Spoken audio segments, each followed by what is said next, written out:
Hello friends, my name is Hemant. आज मैं आपको एसएससी सीएचएसएल 2019 जो मार्च में हुआ था यानी कि लॉकडाउन से पहले, उसमें 17 मार्च का फर्स्ट शिफ्ट का पेपर सॉल्व कराऊंगा। तो इसमें पहला क्वेश्चन है, सचिन की आय दिलीप की आय से 25% अधिक है, दिलीप की आय सचिन की आय से कितने प्रतिशत है। तो 25% का मतलब फ्रैक्शन फॉर्म में कितना होता है, 1/4 होता है। तो ये सचिन है, ये दिलीप है, तो दिलीप की आय से कितनी अधिक है, ठीक है 25%, यानी कि 4 पर 1 ज़्यादा है, ये 4 है तो ये 5 है। तो आपको बताना है दिलीप की आय सचिन की आय से कितने कम है। तो आप देखिए यहाँ पे दिलीप की आय 1 कम है, कितने पे, 5 पे। तो कितना परसेंट हो जाएगा आपका, 20% हो जाएगा, जो कि आपका फोर्थ ऑप्शन है। अगर आपको ये वीडियो पसंद आती है तो आप इसे लाइक, शेयर और चैनल को सब्सक्राइब जरूर करें। नेक्स्ट क्वेश्चन है, the given bar graph represent the percentage of non electrified village in 6 state ABCDE&F। Study the graph and answer the question that follows. तो यहाँ पे आपको बताना है how many states have at most 30% और लेस नॉन इलेक्ट्रीफाइड विलेज। तो 30% at most और less दिखाना है। तो यहाँ पे आप देखेंगे कि 30 आपका ये है जो 30% और इससे नीचे आपके 1, 2, ठीक है, टोटल आपके कितने हैं, 3 स्टेट है। तो आपका आंसर 3 हो जाएगा।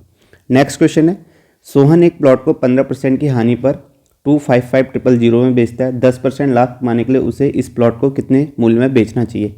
मान लीजिए 100 का था, ठीक है, तो अगर 15% का लॉस हो रहा है तो कितने का बेचेगा, 85 का बेचेगा, ठीक है। उसके बाद आपको कराना है 10% का लाभ। तो ये आपके 100 की वस्तु है और 10% का लाभ प्लॉट को कराना है तो 110 का बिकेगा।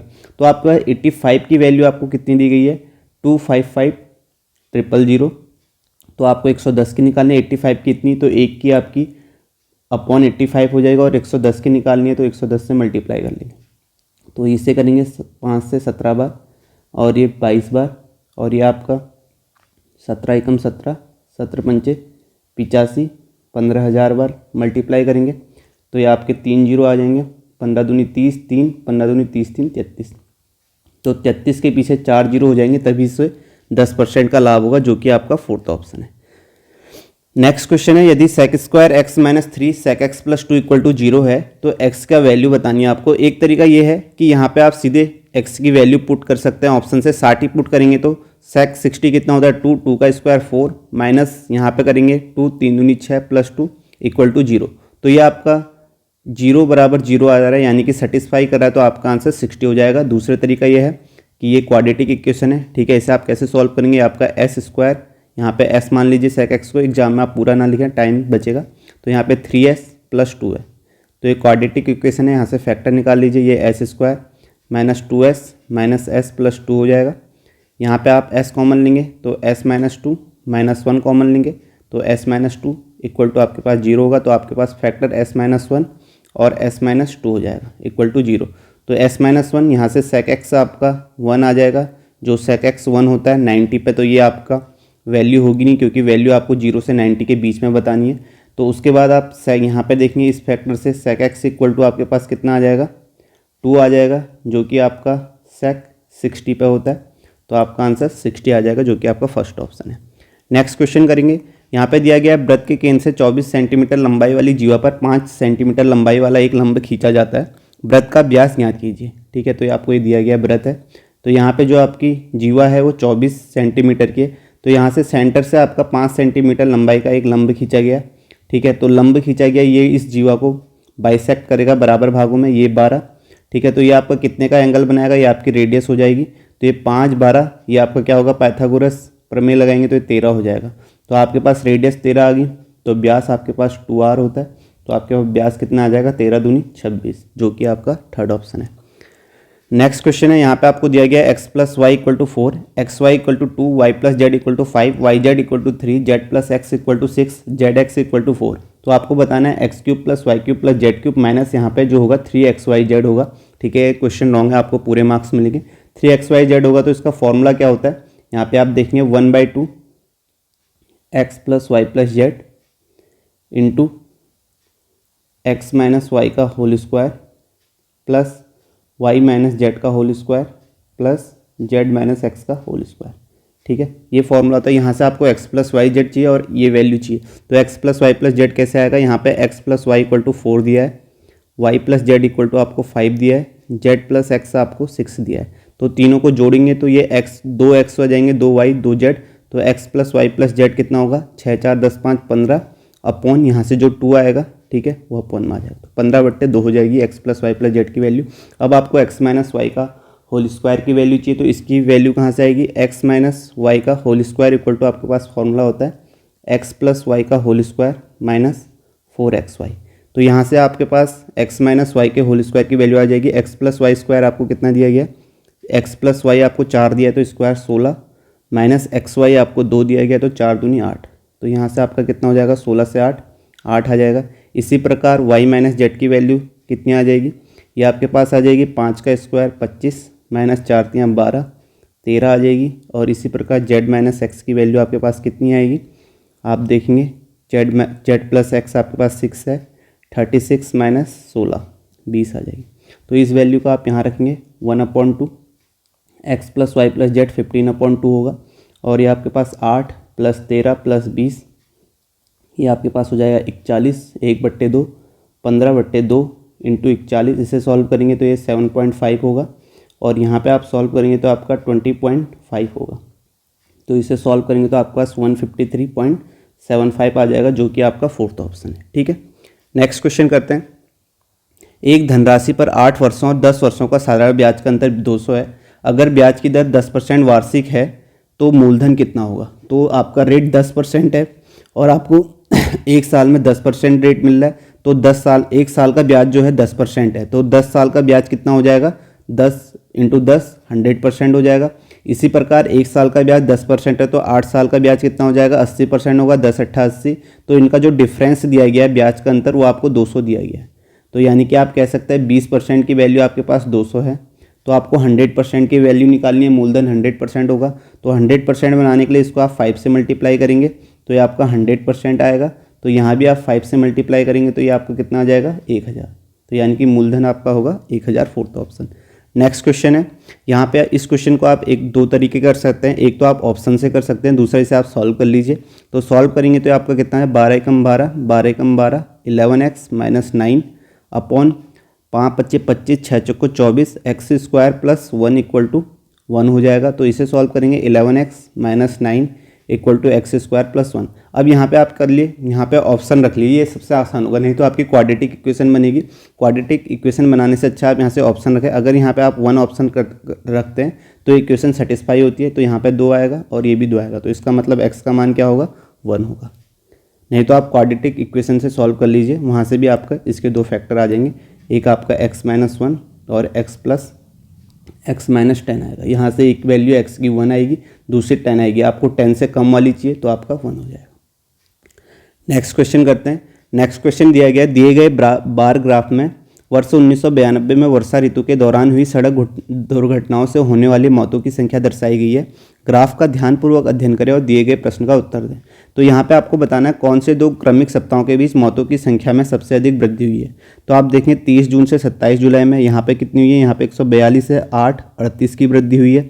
ठीक है, और यहाँ पे 4 अगस्त से 11 अगस्त में देखेंगे, 4 अगस्त से 11 अगस्त में, तो यहाँ पे आप वृद्धि देखें कितनी है, 150 से 165 है, तो आप कहेंगे 15 की।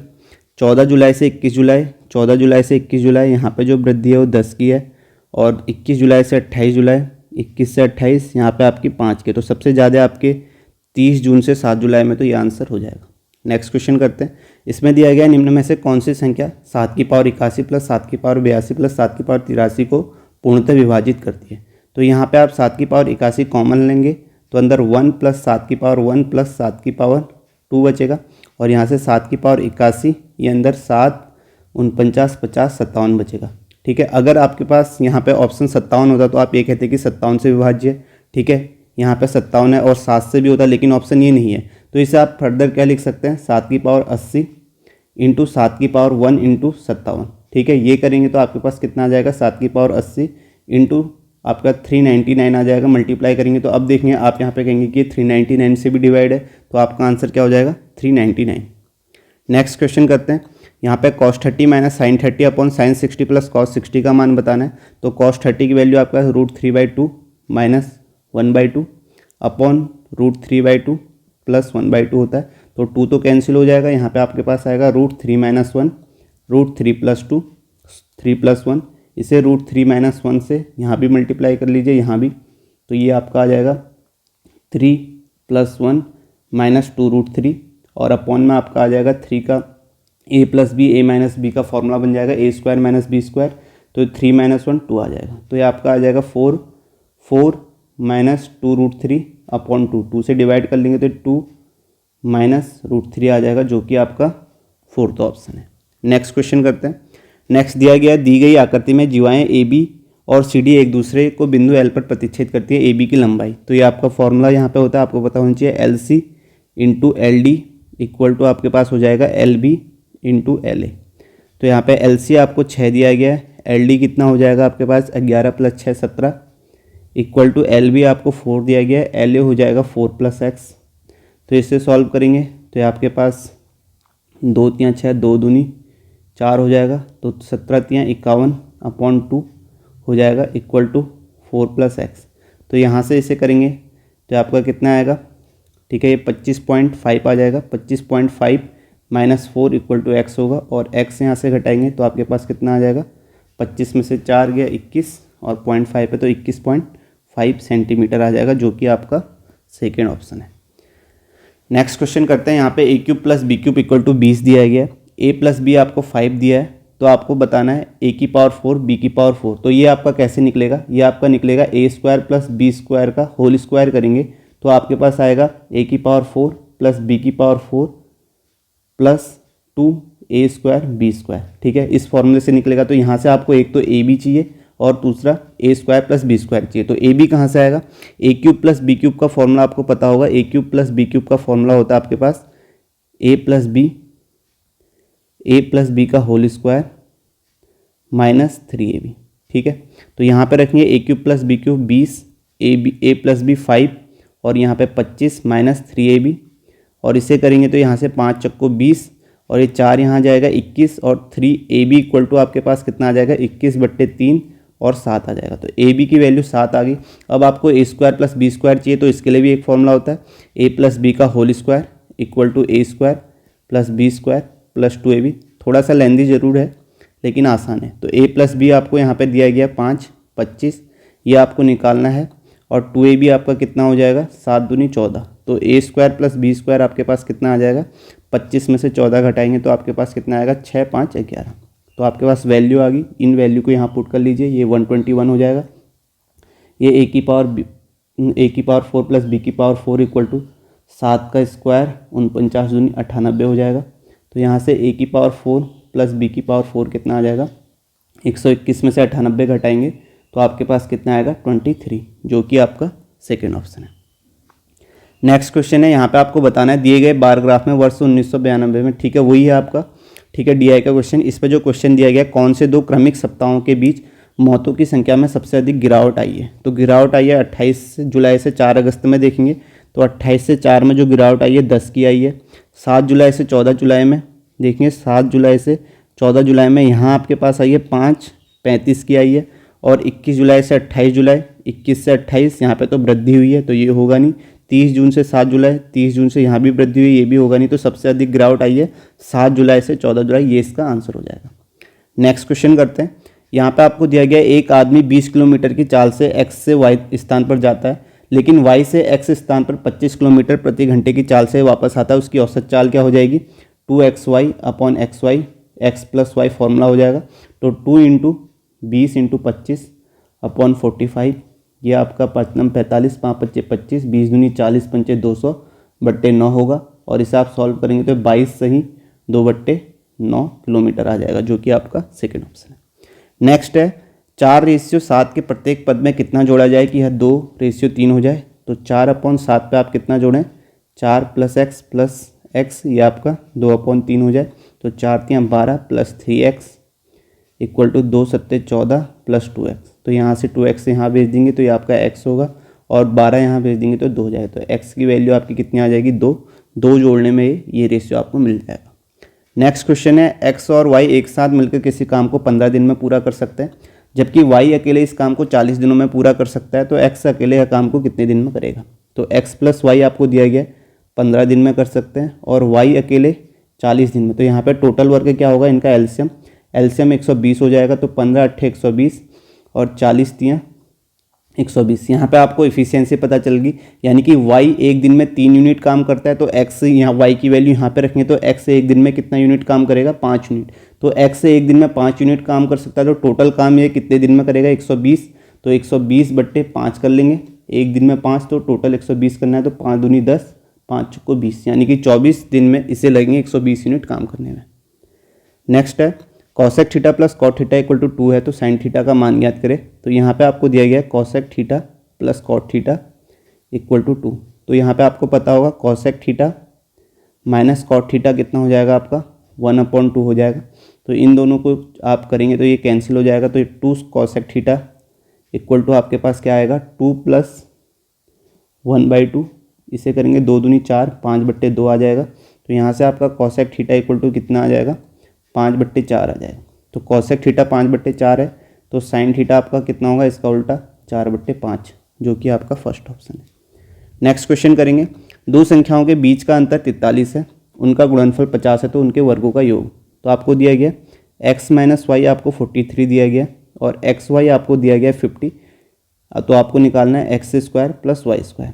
तो ये कहाँ से निकलेगा, इसका एक फॉर्मूला होता है, ठीक है। यहाँ पे आपको निकालना है x² + y। तो आपको पता होना चाहिए x + y का होल स्क्वायर का फॉर्मूला होता है आपके पास x - y का होल स्क्वायर प्लस 4xy। तो यहाँ पे इसे सॉल्व करेंगे तो ये x² + y² प्लस 2xy यहाँ चले जाएगा, तो ये आपके पास x - y का होल स्क्वायर प्लस 2xy हो जाएगा। तो यहाँ से आप देखेंगे x - y आपको 43 दिया गया, 43 का स्क्वायर होता है आपका 15 × 3 = 18, 49 प्लस xy 50, 50 दूनी 100, ये आपके पास हो जाएगा 19, 49, जो कि आपका सेकेंड ऑप्शन है। नेक्स्ट आपको दिया गया एक त्रिभुज की दो भुजाओं की लंबाई 3 सेंटीमीटर और 8 सेंटीमीटर है। यदि तीसरी भुजा की लंबाई x सेंटीमीटर है तो निम्न में से कौन सा विकल्प सही है। तो यहाँ पे आपको पता होना चाहिए कि ये आपका त्रिभुज बनने के लिए क्या होगी, तीसरी भुजा ये इनके जो x है इनके डिफरेंस से ज़्यादा और इनके सम से कम होनी चाहिए, यानी कि 8 - 3 से ज़्यादा x होना चाहिए और कम होना चाहिए 8 + 3 से। तो 8 - 3 5, 5x और ये आपका 8 + 3 11। तो ये कंडीशन होनी चाहिए, तो ये आपका कौन सा ऑप्शन होगा, थर्ड ऑप्शन होगा। नेक्स्ट है आपका study the following graph and answer the question, ठीक है। तो यहाँ पे आपको बताना है, तो यहाँ पे आपका जो क्वेश्चन है, ठीक है, क्वेश्चन है यहाँ पे पूछा गया in which year was the value per ton the minimum. तो value per ton the minimum आपका बताना है, ठीक है। तो वैल्यू आपकी यहाँ पे 100 है और यहाँ पे क्वांटिटी कितनी है 150, तो वैल्यू पर टन कितना हो जाएगा, ये 1.5 हो जाएगा, ठीक है। और यहाँ पे आपका उसके बाद 2007 में देखेंगे, 2007 आपका ये, तो यहाँ पे 150 है वैल्यू और 330 क्वालिटी है, ठीक है। तो यहाँ पर देखेंगे तो यहाँ पर आपका कितना होगा, लगभग दो गुने से ज़्यादा होगा, 2 पॉइंट कुछ होगा, ठीक है, वैल्यू पर टन, ठीक है, यानी। और यहाँ पे आप देखेंगे 2006 में, तो 2006 में आप देखेंगे 75 दुगना है, ठीक है। और उसके बाद आपको बताना है 2009 में, तो 2009 में देखिए यहाँ पे 200 है, यहाँ पे 50 है, तो यहाँ भी दुगने से ज़्यादा है। तो सबसे कम कहाँ पर है, वैल्यू पर टन, तो आपका यहाँ पे यानी कि एक वैल्यू पर कितने टन मिल रहा है, ये सबसे कम यहाँ पे है 2005 में, तो आपका आंसर 2005 हो जाएगा। नेक्स्ट क्वेश्चन है the perimeter of a rectangle is 50 centimetre, its area and length are the ratio of 5:1, find the length of the rectangle. तो आपका जो एरिया है, एरिया होता है L × B और लेंथ में जो रेशियो दिया है 5:1, इसे आप 5x/1x भी मानेंगे तो ये कैंसिल हो जाएगा, L से L कैंसिल, यहाँ पे B जो आपका आ जाएगा 5 आ जाएगा, यानी कि आपकी चौड़ाई आपकी 5 आ जाएगी। और आपके पास जो पेरीमीटर है, पेरीमीटर 2L + B होता है, ये आपको 50 दिया गया, तो यहाँ से L + B आपके पास कितना आ जाएगा 25, B की वैल्यू 5 रखेंगे तो L की वैल्यू कितनी आ जाएगी 20 आ जाएगी, जो कि आपका थर्ड ऑप्शन है। नेक्स्ट है यदि त्रिभुज ABC की भुजा BC का मध्य बिंदु M हो तो ABM का क्षेत्रफल 18 सेंटीमीटर स्क्वायर है, तो ABC का क्षेत्रफल, तो ये आपको दिया गया ABC, तो ये मध्य बिंदु है, तो ये मध्य बिंदु है, तो आपको पता है ये दोनों बराबर एरिया होंगे, तो ABM का एरिया 18 है तो ये भी 18 होगा, तो टोटल ABC का एरिया 18 + 18 36 हो जाएगा, जो कि आपका सेकेंड ऑप्शन है। नेक्स्ट है एक दुकानदार अपने सामानों पर क्रय मूल्य से 30% अधिक मूल्य अंकित करता है, फिर वह इन मामलों में 35% की छूट पर बेचता है, उसका हानि प्रतिशत। तो मान लीजिए 100 था क्रय मूल्य, इस पर 30% अधिक अंकित किया, तो 130 हो जाएगा। उसके बाद इस पे क्या कह रहा है, 35% का डिस्काउंट दिया है, तो 35% कितना होगा, 30% 33 और प्लस 5% 6.5 हो जाएगा, तो ये आपका 45.5 हो जाएगा। तो आप यहाँ से 45.5 घटाएंगे तो 30 आपका 15, 45 85 हो जाएगा और 0.5 और होगा तो 84.5 होगा। तो यहाँ पे आपका लॉस देखेंगे तो आप यहाँ पे लॉस कहेंगे कि आपको कितने का लॉस हुआ है, 15.5% का, जो कि आपका फर्स्ट ऑप्शन है। नेक्स्ट है, एक बल्लेबाज अपनी 11वीं पारी में 77 रन बनाता है जिससे उसका औसत स्कोर 3 बढ़ जाता है। 11वीं पारी के बाद उसका औसत स्कोर क्या है। मान लीजिए 10वीं पारी तक उसका औसत स्कोर x था, तो सम कितना हो जाएगा, 10 × x, सम कितना हो जाएगा, टोटल रन कितने हो जाएंगे, 10x हो जाएंगे। उसके बाद 11वीं पारी में मान लीजिए उसका स्कोर x था, 10वीं पारी तक 3 बढ़ जाता है स्कोर, औसत स्कोर, तो यानी कि x + 3 हो जाता है। तो सम कितना हो जाएगा 11वीं पारी तक उसका 11x + 3। अब यहाँ पे कंडीशन देखिए कि उसने बताया 11वीं पारी में 77 रन बनाता है, यानी कि अगर 10x तक 10वीं पारी तक उसके जो रन थे 10x थे, तो 10x में अगर आप 77 रन जोड़ देंगे तो किसके बराबर होगा, 11वीं पारी के सम के बराबर, जो आपका है 11x + 3। ठीक है, ये होगा। तो यहाँ से आप इसे सॉल्व करेंगे तो 10x + 77 = 11x + 33 हो जाएगा। तो यहाँ से x की वैल्यू आपके पास 44 आ जाएगी। तो x की वैल्यू 44 आ गई। अब पूछा है उसने 11वीं पारी के बाद औसत स्कोर, तो 11वीं पारी के बाद जो औसत स्कोर था वो आपका कितना था, x + 3 था, तो x की वैल्यू 44 है, तो कितनी हो जाएगी 47, 44 + 3 47, जो कि आपका फर्स्ट ऑप्शन है। तो यहीं पर ये पेपर ख़त्म होता है। तो अगर आपको ये वीडियो पसंद आती है तो आप इसे लाइक, शेयर और चैनल को सब्सक्राइब जरूर करें। Thank you so much.